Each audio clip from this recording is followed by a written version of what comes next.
आप उन लड़कियों के लिए क्या प्रेरणास्पद बनोगी जो बड़े शहरों में अपनी पारिवारिक सपोर्ट की वजह से नहीं जा पाती?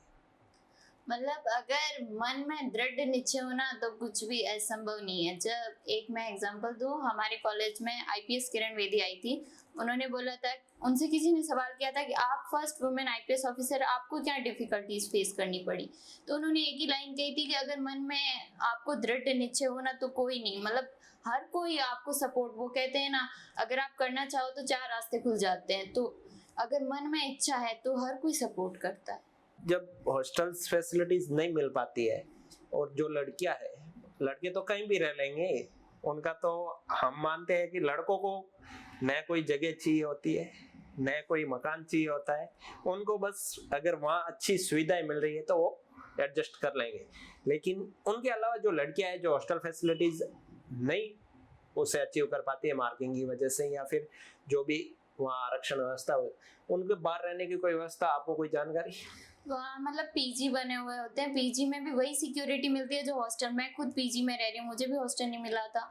तो पीजी में बहुत सिक्योरिटी होती है, उनका मतलब ये रिस्पॉन्सिबिलिटी होती है, वहाँ गार्ड्स होते हैं, सब ऐसे मतलब सुरक्षा की दृष्टि से आप किसी को ना भेजो, ये तो कोई कारण नहीं है।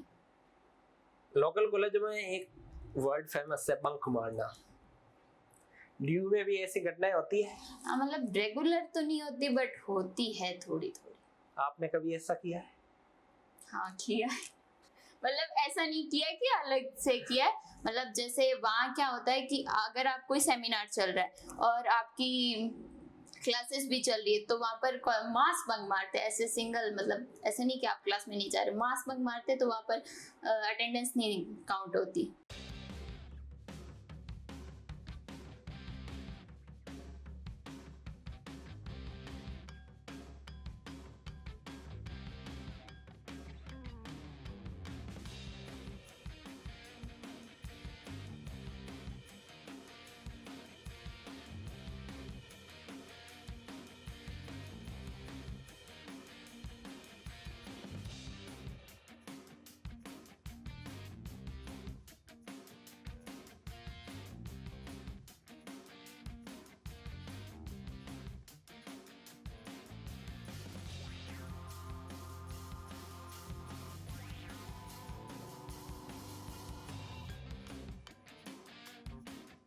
शिक्षा समाचार के नए शो टॉक विद टैलेंट में एक बार फिर से आपका स्वागत है।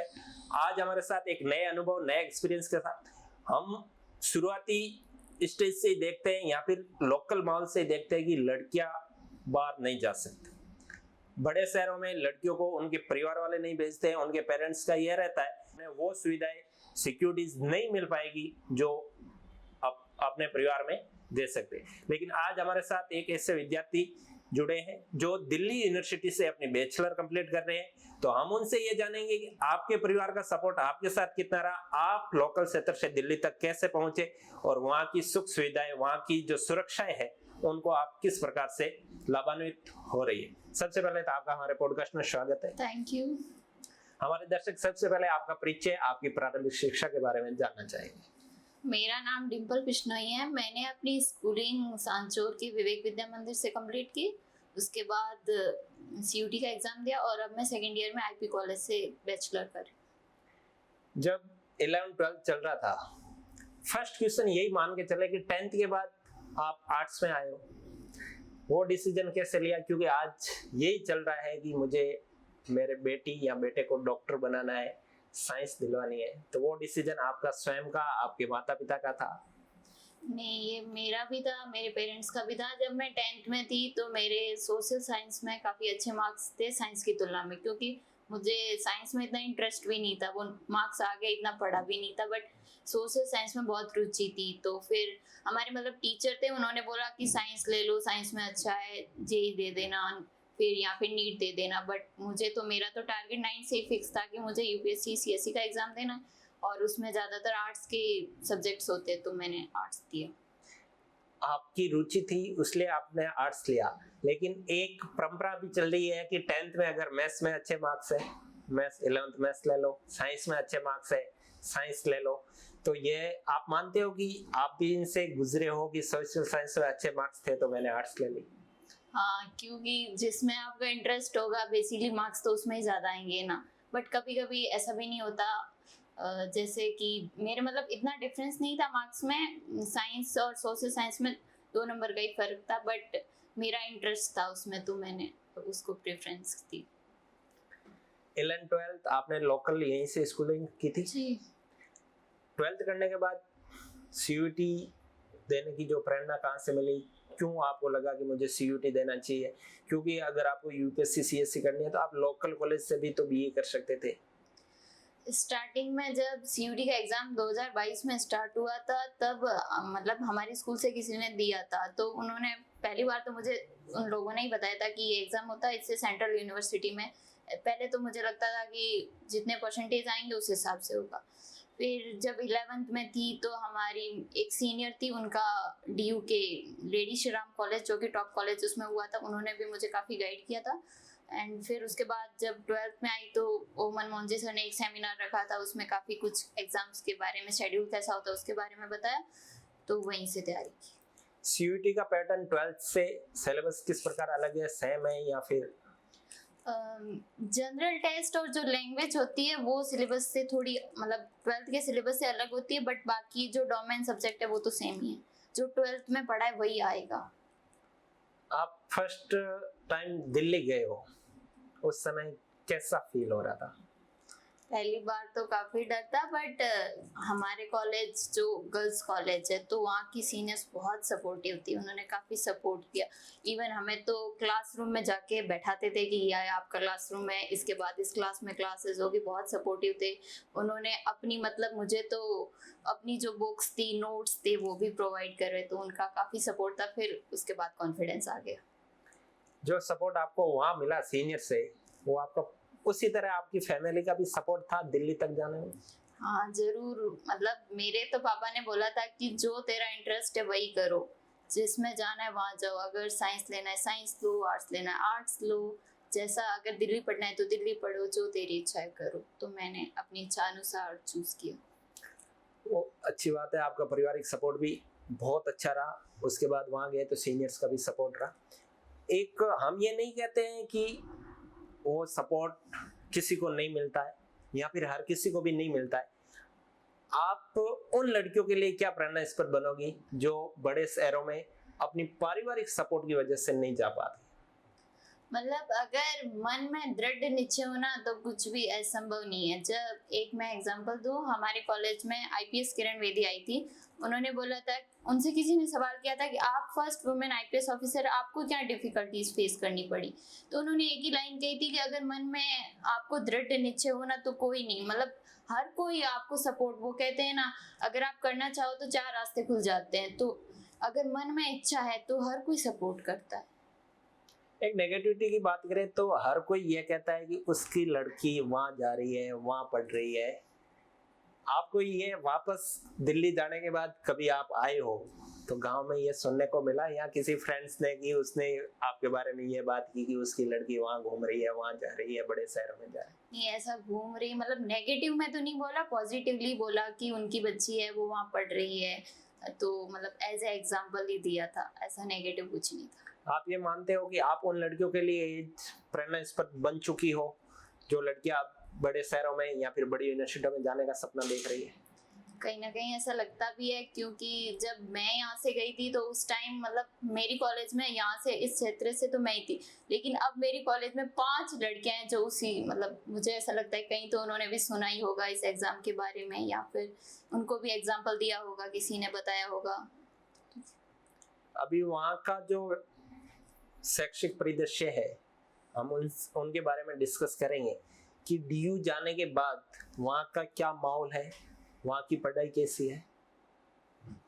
डीयू का मतलब पढ़ाई तो आप घर पे भी कर सकते हो, आजकल सोशल मीडिया का जमाना है, ऐसा कुछ नहीं है कि पढ़ाई के लिए आपको बाहर जाना पड़ेगा, आजकल हर कुछ अवेलेबल है घर पर। बट जो होता है ना स्किल डेवलपमेंट, वो डीयू में होता है, क्योंकि वहाँ पर आप में लीडरशिप क्वालिटीज डेवलप होती है, क्योंकि वहाँ की सोसाइटीज, वहाँ के एनजीओज, उसमें मतलब स्टूडेंट को ही सब करना है, आप ही लीडर हो, आपको ही सब करना है, आपको इसे चलाना है। तो हाँ, मतलब स्किल डेवलपमेंट में, वैल्यू एडेड कोर्स में काफ़ी अच्छा रहता है। डीयू में फैसिलिटीज तो बहुत शानदार है, हम सुनते भी आए हैं क्योंकि वो एक विश्व स्तरीय विश्वविद्यालय है। लेकिन उसके अलावा अगर डीयू को एक नज़र से देखे तो डीयू में ऐसी क्या खासियत है जो उनको अलग, जो यूनिवर्सिटीज है और भी सेंट्रल यूनिवर्सिटीज है, लेकिन डीयू को हमेशा महत्व दिया जाता है। आपने भी अपनी फर्स्ट प्रायोरिटी डीयू ही मानी होगी, सीयूटी से और भी यूनिवर्सिटीज में आप जा सकते थे, ऐसा डीयू में क्या खास है? डीयू में मतलब मुझे ऐसा नहीं लगता कि वहाँ ओनली मतलब रट्टा मार पढ़ाई है, ऐसा पढ़ाई का नहीं है। बट यही था कि मुझे किसी ने बोला था कि आप अगर वहाँ जाओगे पर्सनैलिटी डेवलपमेंट होगी, और ऐसे मुझे पता था कि यूपीएससी का एग्जाम देना है तो पर्सनैलिटी डेवलपमेंट तो जरूरी है, जान होना ही चाहिए, तो वही था। और बाकी कॉलेजेस की बात करें तो मतलब ऐसा नहीं है कि वहाँ पर भी अच्छी पढ़ाई नहीं होती है। बट जैसे ये सोसाइटीज वाला हो गया, मतलब कॉलेज की जो रैंकिंग आती है वो ओनली पढ़ाई पर नहीं आती, वो आपकी अदर एक्टिविटीज पर आती है। वहाँ पर सेमिनार्स होते हैं, मतलब बड़े बड़े वक्ता आते हैं, वो अपने एक्सपीरियंस शेयर करते हैं, उनसे हम कुछ सीखते हैं, तो वही। आपको तो डीयू में गर्ल्स कॉलेज मिल गई जहाँ बच्चों या लड़कों का नामो निशान नहीं था, लेकिन वो लड़कियां जो कंबाइंड एजुकेशन में है, जहाँ लड़के और लड़कियां दोनों हैं, वहाँ उन्हें कोई परेशानी फेस करनी पड़ रही है या फिर वो उनका भी वो बिहेवियर है उन कॉलेजों में जो गर्ल्स कॉलेजों में है? मतलब डीयू के कॉलेज बहुत सपोर्टिव है, वहाँ के सीनियर आपको बहुत सपोर्टिव करते हैं। ऐसा नहीं है कि वहाँ कई होता है कॉलेजों में, मेडिकल कॉलेजों में रैगिंग होती है, वहाँ भी ऐसा कोई कॉन्सेप्ट नहीं है। और ये मतलब ऐसे लड़कियों की सिक्योरिटी की बात रही तो ऐसा कुछ नहीं होता। मतलब कि अगर आप उस कॉलेज में हो तो आपको मतलब बाहर से किसी को एंट्री नहीं। अगर मैं अभी सेकंड ईयर में हूँ फिर भी हमें अपना आईडी कार्ड बता के ही हमें कॉलेज में एंट्री देगी, वो भी हार्ड कॉपी। बाहर से किसी को कोई एंट्री नहीं, बहुत सिक्योरिटी, बहुत सख्त है। और रही कॉलेज के अंदर की बात, तो वहाँ भी मतलब लीडर्स होते हैं एज ए मेन, जो सभी बच्चों में से कोई लीडर्स बनता है, उनकी ये रिस्पॉन्सिबिलिटी होती है कि आप सब बच्चों का उनकी सिक्योरिटी का, उनकी फैकल्टीज का, उनकी क्लासेस का, सबका ध्यान रखते हैं। तो उनसे हम जाके बता सकते हैं कुछ भी। डीयू कैंपस में जाने वाले हर स्टूडेंट के लिए हॉस्टल फैसिलिटी अवेलेबल है? नहीं, ये तो मार्किंग के हिसाब से होता है, हर किसी के लिए तो नहीं है।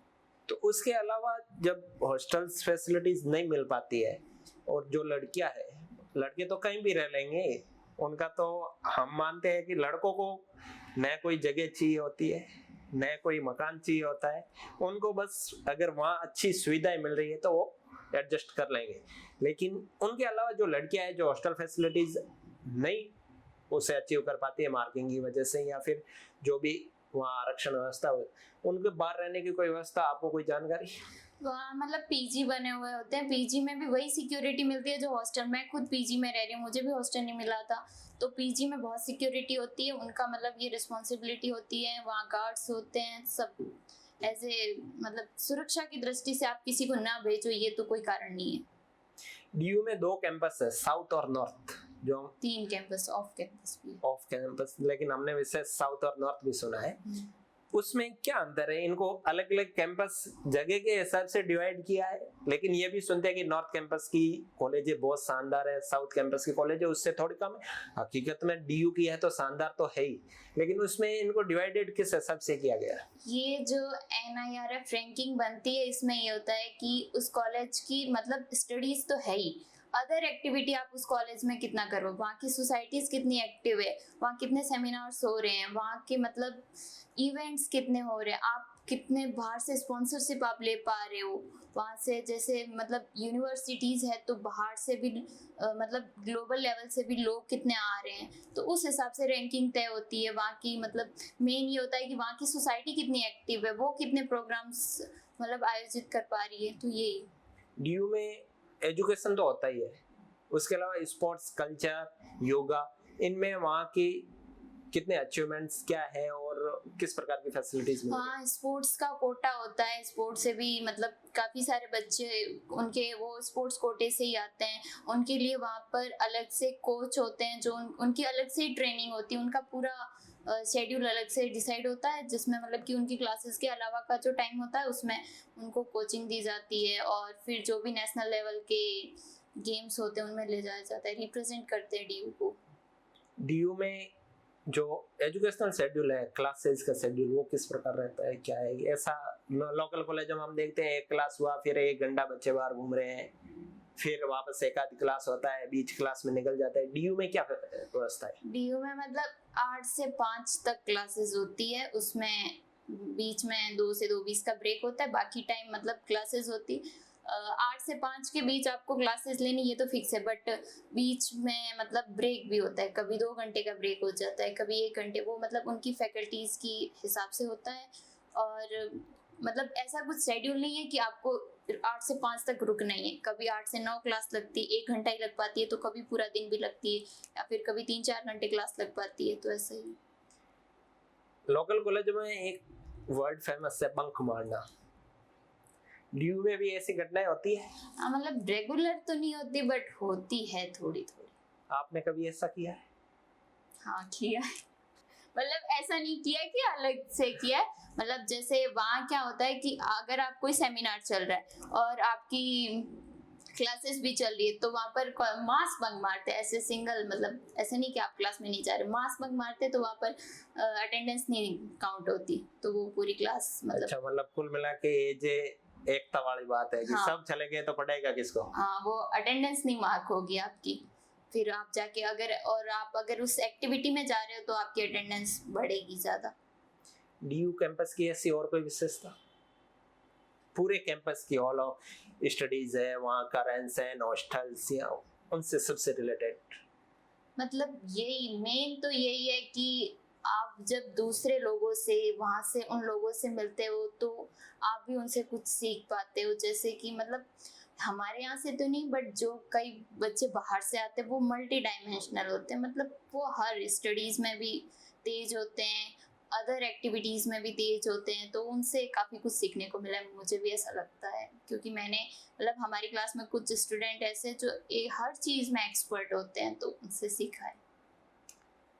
एक शब्द के लिए अगर कहा जाए कि डीयू ऑलवेज बेटर है सब क्षेत्र में, लेकिन यहाँ से जाने के बाद आज 2 साल आप डीयू में हो, तो ऐसा कोई पॉइंट या फिर ऐसी कोई घटना जब आपको लगा हो कि मुझे वापस चला जाना चाहिए, अपने गांव चला जाना चाहिए, ऐसी कोई घटना आपके साथ हुई? अभी तो नहीं, बट इस फर्स्ट सेमेस्टर में हुआ था, लैंग्वेज बैरियर था, मैं हिंदी मीडियम से थी 12th तक, वहाँ फुली इंग्लिश थी, कोई मतलब हिंदी इतना, मतलब जैसे हमारी क्लास में 100 बच्चे थे तो उसमें से 2-3 बच्चे ही हिंदी के थे, तो जो मेजोरिटी होगी वो टीचर उसी में पढ़ाएगा, और जो नॉर्थ ईस्ट के बच्चे होते हैं उन्हें तो हिंदी बिल्कुल नहीं आती, तो उन्हें मतलब इंग्लिश में पढ़ाना पड़ता। तो फर्स्ट सेमेस्टर में ये लैंग्वेज बैरियर रहा था, तब ऐसा लगता था कहाँ आगे वापस चला जाना चाहिए था, बट धीरे धीरे हो गया।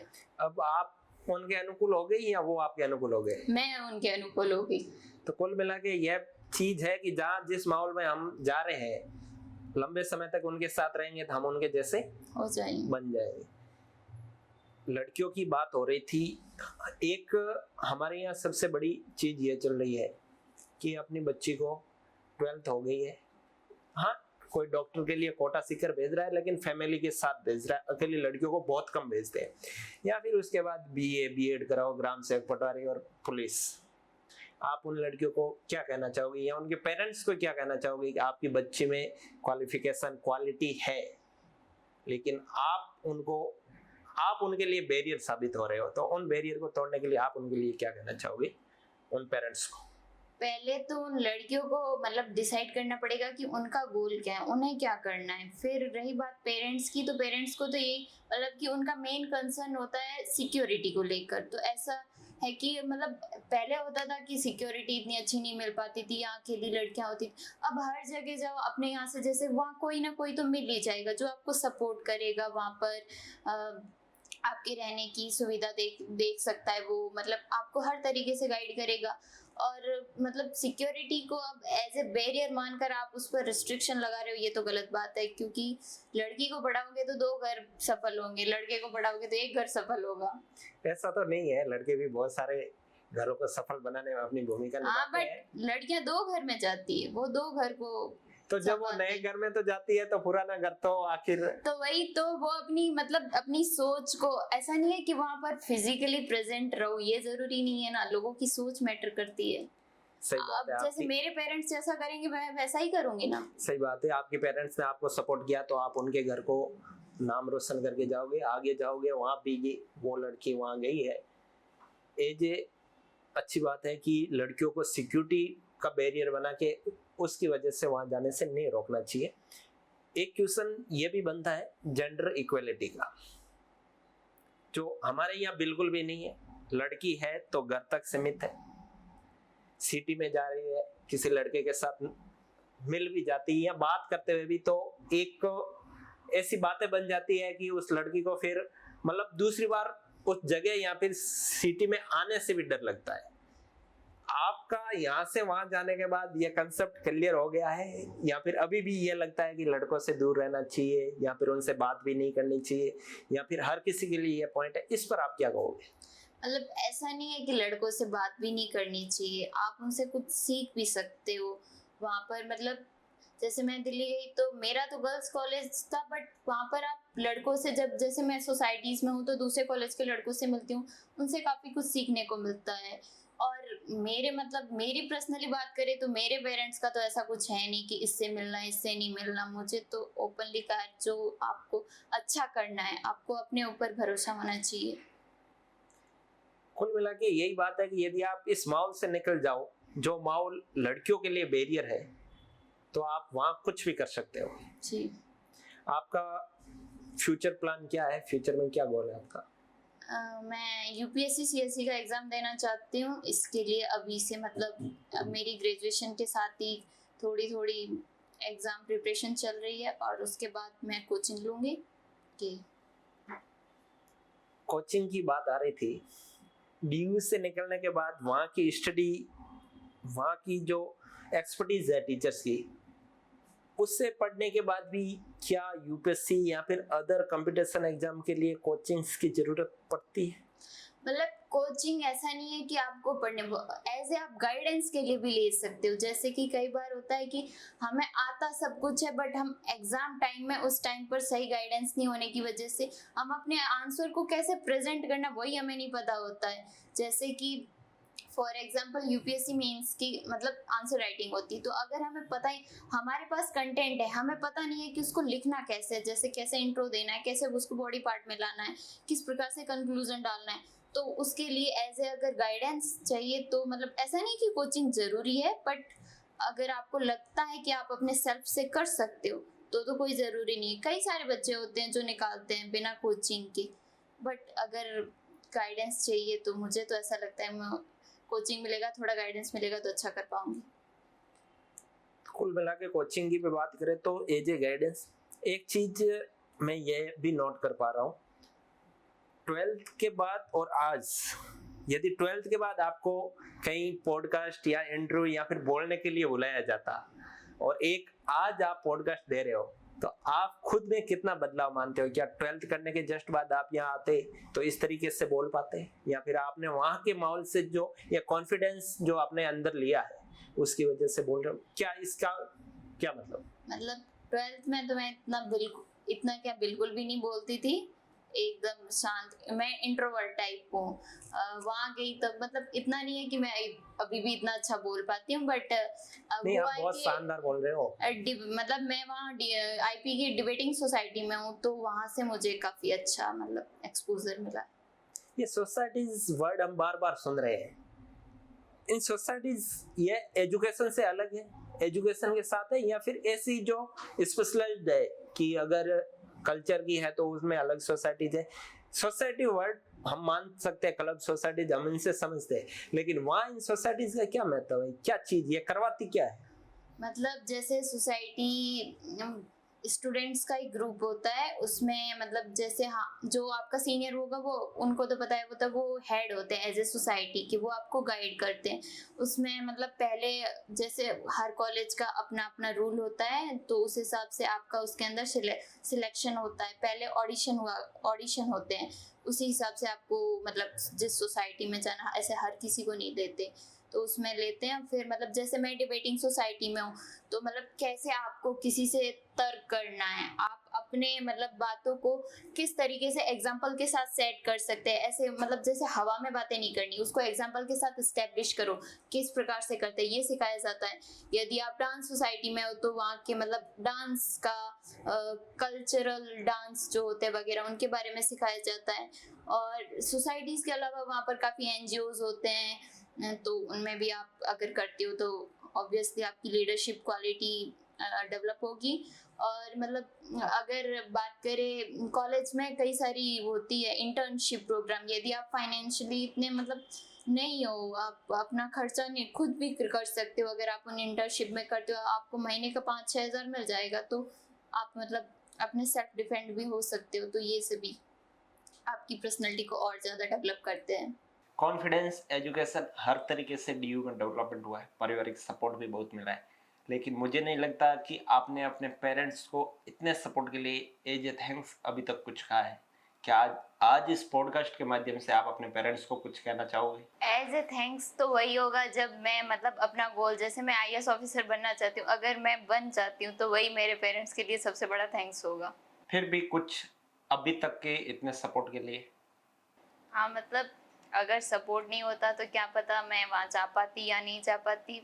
अपने मतलब मैं स्पेशली अपने पापा को तो धन्यवाद कहना ही चाहती हूँ, क्योंकि उन्होंने तो मुझे हर जब से मैं मतलब उनको देख के ही मैंने मुझे पढ़ना है, क्योंकि एज ए गाइडेंस होता है, जैसा आप देखोगे वैसा ही करोगे, बच्चों में तो यही होता है।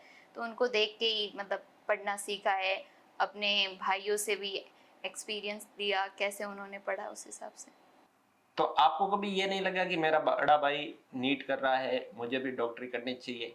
मैं इस पॉइंट को बार बार इसलिए कह रहा हूँ कि आजकल कोटा सीकर उन शहरों में नीट करने वाले विद्यार्थियों की भीड़ लगी है। जिस प्रकार 2014 से 18 के बीच में बीएड धारी निकले थे जो अभी तक बेरोजगार है, उसी तरह आने वाले समय में डॉक्टर्स इतने हो जाएंगे कि हकीकत में डॉक्टरों के लिए रोजगार की कमी हो जाएगी। तो आप इस फील्ड से कैसे अलग हुए? आपको क्यों नहीं लगा कि मुझे मेरे भाई की तरह ही डॉक्टर बनना है? नहीं मतलब मेरा तो उसमें इंटरेस्ट ही नहीं था ना साइंस में इतना, तो मैं कैसे मतलब देख के भी तो कभी ये रहता है कि वो बन रहा है तो मैं बन जाऊं। जब वो गए थे तब तो मैं छोटी थी, इतना मुझे नॉलेज भी नहीं था। फिर जब बड़ी हुई मतलब मैं बताऊं तो मैं जब 9th में थी तब हमारी क्लास में किसी ने बोला था, उस टाइम 2015 में टीना डाबी जिन्होंने टॉप किया था फर्स्ट रैंक से, तो उनके बारे में जब से मुझे पता चला तब से मैंने तो अपना गोल डिसाइड कर लिया था कि मुझे बनना है तो वही आईएएस ऑफिसर। तो सबसे बड़ी चीज यही है कि अगर आपको 12th के बाद कुछ करना है तो आपको 12th में या फिर 10th जब आप फैकल्टी चूज करो उस समय आपको अपना गोल फिक्स कर लेना चाहिए, ताकि उसमें आपको आगे फायदा मिले। या हाँ मतलब ऐसा हो जाता है कि अगर आपका गोल डिसाइड है तो आपको डायरेक्शन मिल जाती है कि आपको ये पढ़ना है क्या नहीं पढ़ना। वरना तो मतलब जैसे 12th के बाद डिसाइड ही नहीं हो पाता किस रास्ते जाना है किस नहीं जाना, तो वो दिक्कत आती है। बट मेरा तो 9 से 10 से ही फिक्स था, तो मुझे तो ऐसा कुछ हुआ नहीं। सामाजिक माहौल की बात करें तो अपने समाज में, अन्य समाज में या स्पेशल रूप से मैं तो कहूँगा बिजनेस समाज में एक परंपरा चल रही है गोल्डी। आप इस माहौल से निकल कर डीयू तक गए हो जहाँ देश के हर कोने से विद्यार्थी आते हैं, वहाँ का कल्चर, उनका कल्चर आपने समझा है।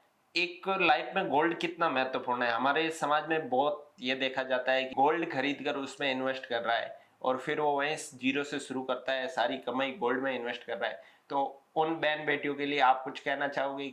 मतलब जैसे गोल्ड किस लिए पहनते हैं, आप दूसरों को दिखाने के लिए पहनते हो। अगर आप अपना गोल अचीव कर लेते हो, आपकी मतलब समाज में प्रतिष्ठा बढ़ जाती है, तो वो गोल्ड पहनने की आपको जरूरत नहीं, आपको यूं ही बिना हर कोई सम्मान देगा। तो मतलब ऐसा नहीं है कि गोल्ड पहनो लोगों को दिखाओ। अगर अपनी मतलब समाज में आपकी पद है प्रतिष्ठा है तो वो तो उससे कहीं ज्यादा बढ़कर है। थैंक यू अपना कीमती वक्त देने के लिए। तो साथियों, हम सोचते हैं कि पढ़ाई सिर्फ नौकरी के लिए जरूरी है, लेकिन नहीं।